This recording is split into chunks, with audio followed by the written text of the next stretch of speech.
Director of AIMS and one of the most respected voices in the country as far as the COVID-19 situation, the pandemic is concerned. Dr. Randeep Guleria is now joining us. Thank you for your time, Dr. Guleria. I want to begin by asking you, and this is what everybody wants to know today in the country as we just breathe a sigh of relief after cases have started to decline. Is the third wave in the country inevitable in your opinion? So in my opinion, the third wave is not inevitable. It depends on how we react. The cases have come down significantly. We've been through a very bad time in terms of increasing mortality, increasing hospital admissions, and our healthcare system being really stretched. If you don't want to go through this again, we have to do two or three things. One is that we have to have aggressive COVID appropriate behavior. The virus is still there. We're still having cases and the virus is mutating. And we have to prevent the spread of the virus from one person to the other by having COVID appropriate behavior. The second thing that we need to do is ramp up vaccination, because the more people we get who get vaccinated, the more protection we can provide in preventing the wave from happening and cases from increasing. And thirdly, of course, we need to have very good surveillance so that in case we find any area where cases suddenly start increasing, we are able to have a mini lockdown in that area so that we control it and don't allow it to spread to other parts of the country. If we do this, we could delay or not have the third wave. Okay, but as soon as we opened up, we saw people violating COVID appropriate behavior and COVID norms. In a situation like this, do you think we're not too far away from the third wave really in the country, maybe in just a few weeks or so from now, if this continues? So if we don't really follow COVID appropriate behavior, then it means that the virus will get an opportunity to spread to those people who are susceptible, and therefore the cases will increase. And the reason why this is important to understand right now is because although we have started now the vaccine drive in full swing, it will take a few weeks for us to really be able to vaccinate a significant number of our population to say that they are protected.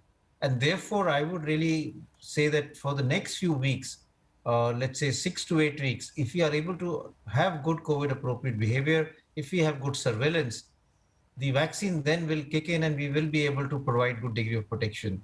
So whether we can, whether we have the third wave or not, and how quickly we have it, a lot depends on how we react to the situation now when the cases have come down and our situation in terms of COVID is better, but the virus is still around and it is mutating. You know, Dr. Guleria, please explain to us, how did the cases suddenly decline? I mean, good it did, but how did it really decline? What's the science behind, the cases declining like that? So this is well known that if you have a spike which is very sudden and there's a huge number of cases, then the decline will also happen in that sharp manner, related to the fact that if you have so many people who suddenly get infected and at the same time you start having aggressive containment strategies kicking in, then two things happen. One is you break the chain of transmission, you don't allow the virus to spread, and a large number of people who get infected are also not are getting some degree of protection, and cases will come down dramatically as they rose dramatically. If the wave rose slowly, then the wave will come down also slowly. So I think this has been seen in previous pandemics and outbreaks also, that the sharper the rise, the steeper the fall. So this is what happens. And this was expected to some extent, but that doesn't mean that everything is over and we are now sort of off COVID, right, as far as the virus is concerned. Okay, Dr. Guleria, some mathematical projections also seem to suggest that sometime by October, November, we will see a spike in cases. Call it a third wave if you may, but it's not going to affect everybody so badly as the second wave did. Do you also believe that something like that would happen? Yes. So my own feeling is because of multiple factors. One is that a large number of people have already got infected, and therefore there should be some immunity that they have. Vaccine also should now become an important factor as far as India is concerned, with larger and larger number of people being vaccinated. Keeping these two factors in mind, I think subsequent waves will not be as big as what we've gone through, and we will not have a huge number of cases as we've seen in the past. But the most important factor which will decide this is how the virus behaves. If we have a new variant which is actually developing significant immune escape mechanism, then previous immunity may be less effective and we may have then an increase in number of cases. You know, the obvious presumption is because a lot of adults would be vaccinated, children wouldn't be. So the virus would find their perfect, host in children then. And that's why children might just fall more ill. Do you agree with that? I don't think so. And there are two databases which are there to support it, although this is not published. One database is that there is a study preprint from our own center, which looked at sero survey in certain areas of the country, both urban and rural, and looked at adults and children, and found that even in children, there were good amount of antibodies which was present in significant number of children, although they had not got infected. Secondly, the data that is being seen observational that when children are being enrolled for vaccination, now that vaccination trials have started in children, it's been found that many children who come to get enrolled into the vaccination trial, when their blood sample is tested, they already have antibodies. That means they've already had infection in the past, but they were not aware of it. Therefore, they cannot be enrolled into the vaccination trial. And there is a significant number of children who come in this category when they are being screened for vaccination.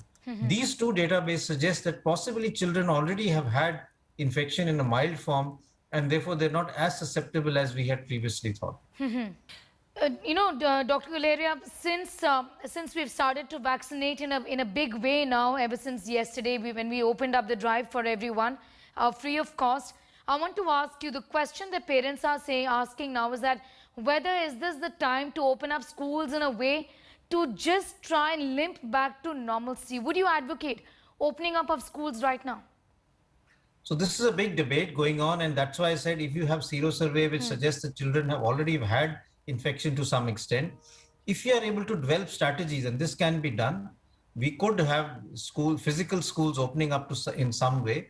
Various strategies can be looked at in terms of looking at screening, trying to see that we have certain activities which can lead to crowding not being allowed in schools, or happening or having a day of having a mechanism where half the school comes on one day and the other half comes on the other day, so that we have schools opening up, but the crowds that we see in classes is not there because it can be redistributed in various classes, and that can also help. So different strategies can be looked at, from testing to screening to looking at limited attendance in the class so that crowding doesn't happen. But I personally feel that we have to start looking at these strategies now, because the education for children is suffering. Their overall growth is getting affected. A holistic development of a child's social and psychological growth is dependent on proper school functioning, and therefore that is something we also need to look at. Okay, but today the government did say that until we vaccinate even more and we are sure of bringing the situation under control, we don't really want to open up schools. You think there needs to be some sort of a rethink on that front? So a balance needs to be struck so that we don't allow schools to become super spreading events. Because remember, we know that children don't get that serious infection, but they can be the source of carrying the infection to their homes and giving it to the elderly or the individuals with comorbidity. Therefore, I think it's important that we look at it in a holistic manner, but it's also important that we look at the overall development of children and see that we are not keeping things shut down more out of fear than really the fact that it may not be very harmful if you open up schools. Have you thought of open air schooling? Is that something that you're looking at? Is it that even a possibility in a country like us? So open air schools are something that would be good from the point of view of infection control, because we know that in closed environment and indoor environment, there is a lot of droplet and aerosol spread which can happen. But considering the climate in our country, the changes in as far as temperature is concerned, it may not always be possible to have an open air school, but that is something again which can be sort of explored as we're exploring other ideas. Okay. Concerns about variants plus, in fact, the Delta Plus variant also in India, the government says not of much concern right now. What's your point of view as far as the spread of Delta Plus is concerned? So Delta Plus currently is what we call a variant of interest, because we still are not sure what is its nature going to be in terms of infectivity, in terms of mortality, in terms of immune escape mechanism? It does have a mutation which is being shown to cause some degree of immune escape mechanism. So one is concerned that if this variant may have a capacity to decrease the efficacy of vaccine or cause some degree of reinfection in those who have already been had COVID in the past. But currently we don't have enough data because cases are not that much. The Delta variant still seems to be this dominant circulating variant.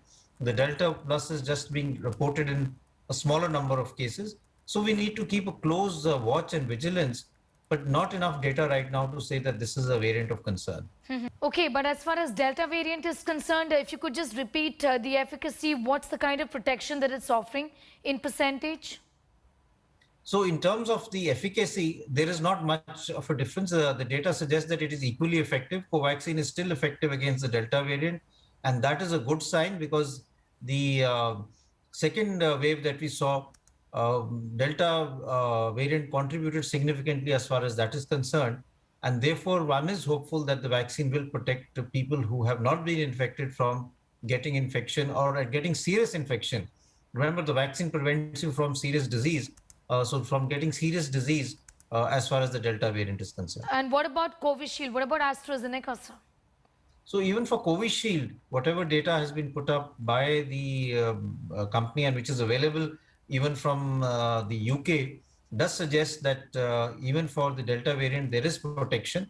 Recent data also suggested the Delta variant is able to, the Covishield is also able to provide some protection against the Delta variant. You know, there are some reports that seem to suggest, and just tell us what we know so far about Delta Plus variant and the manner in which it is spreading. It's spreading at a much faster rate, and it is spreading when people are just, walking by each other. Is there something that is being seen in India, and is there a fear that it might have a much higher transmissibility rate than the Delta variant? Yes, so some data suggests that the Delta Plus may be more infectious. It could even spread faster than the Delta variant. If you remember, we had the original Wuhan variant, which was not that infectious as compared to the subsequent Alpha variant, which came from UK, which was found to be infectious and spread rapidly in southern part of England, causing a surge in the number of cases. Subsequently, this also caused increased cases in certain areas in India, especially in Punjab.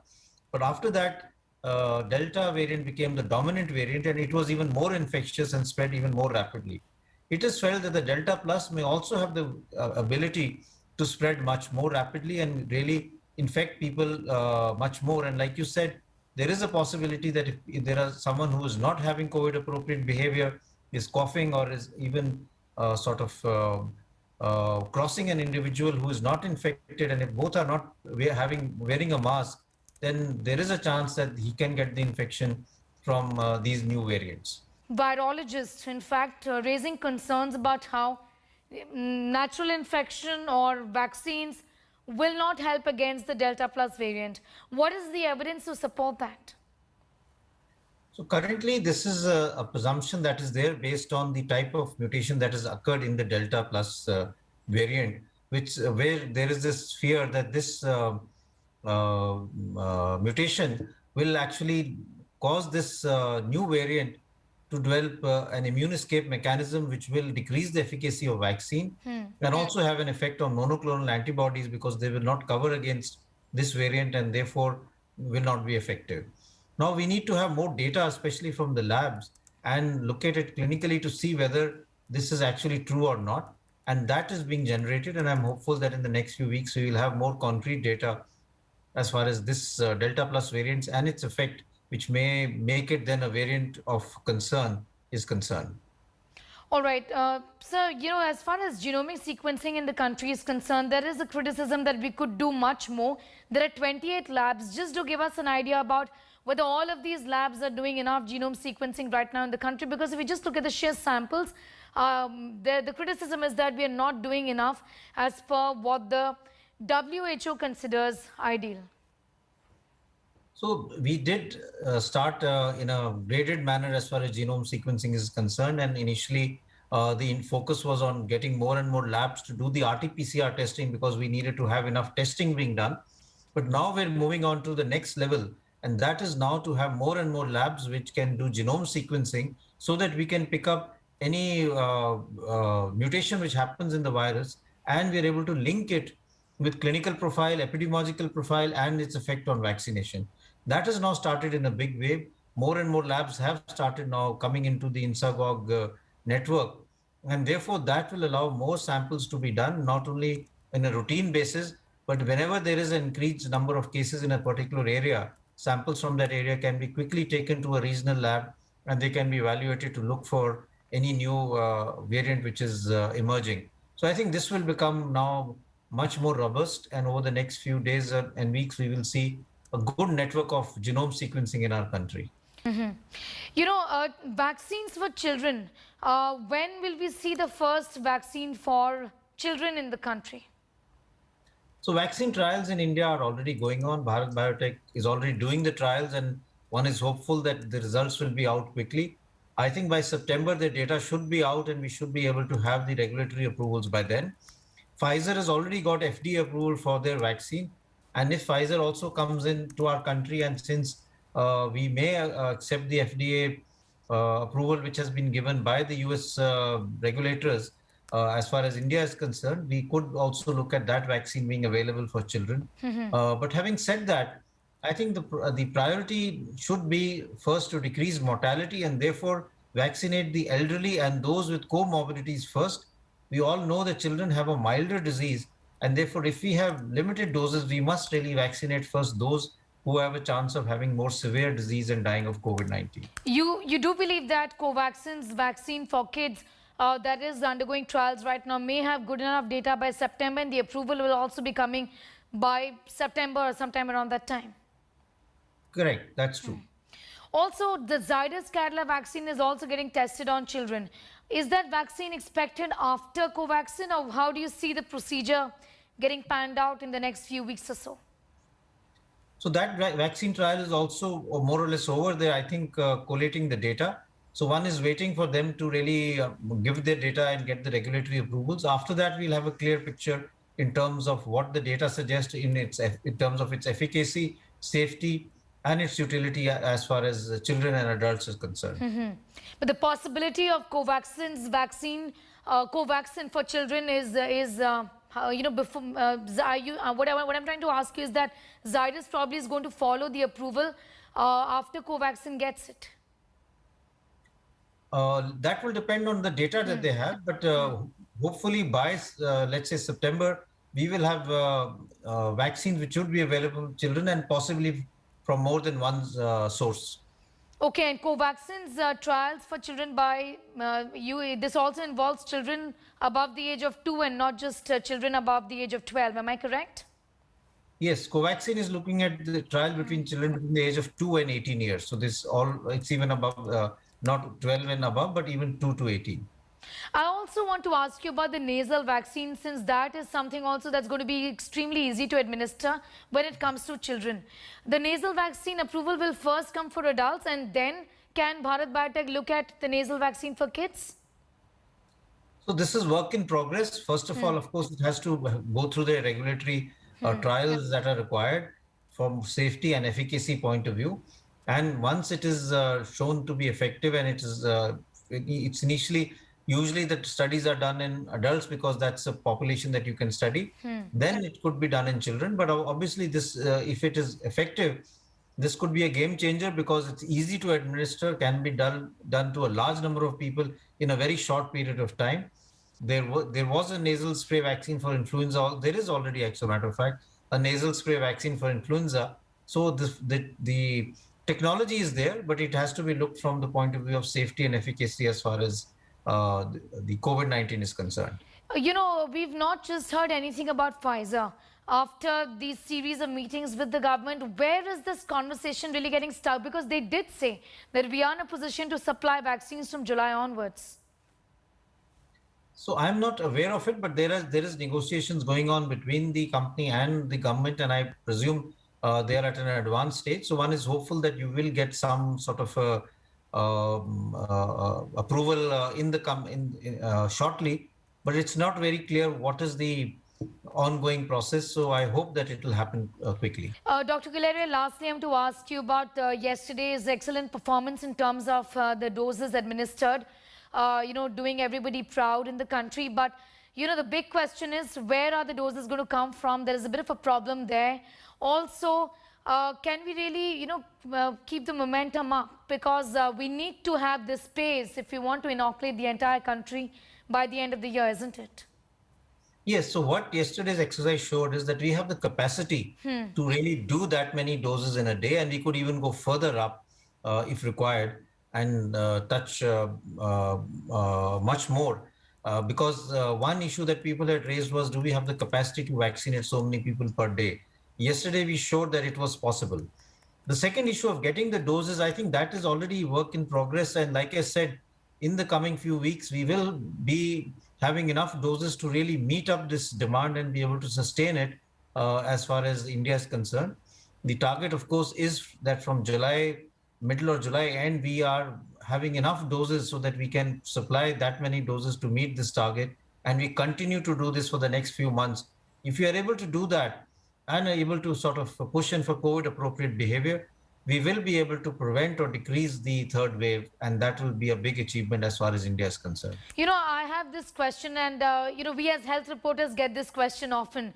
If cases spike again, will lockdown be another solution that the government would look at? Because you keep talking about why we need to tweak our approach as the situation changes. Really, when the second wave happened, we did have a lockdown, but it was very different from the lockdown of the first wave. So will that be a part of the solution if we see a spike in cases again? So like I said, if we have a spike in cases, in those areas which become hotspots or we see a spike in cases, one strategy is to develop a containment zone or develop a mini lockdown area like was done in the second wave. That has worked, and we found cases coming down. Even if you look at Delhi, when Delhi had a lockdown, the cases did come down. So regional lockdowns will also be useful, and that helps because there are certain areas where cases may not be high and their economy can still continue to function, while in areas where their cases are high, the lockdown will help in bringing the cases down and thereby not allowing the virus to spread. So a graded strategy is something that we need to really develop as we go along. So lockdown is not inevitable, and this is perfectly in line with the hammer and the dance policy. Correct. So this is exactly what the hammer and dance policy is, that if you have an increasing number of cases and it's spiking, you have the hammer in place. If the number has come down, you then allow people to have some degree of decrease in restriction, and the dance part comes in. All right. Thank you, Dr. Guleria, for sharing your perspective with us. As always, great to have you with us. Thank you. Thank you. Thank you.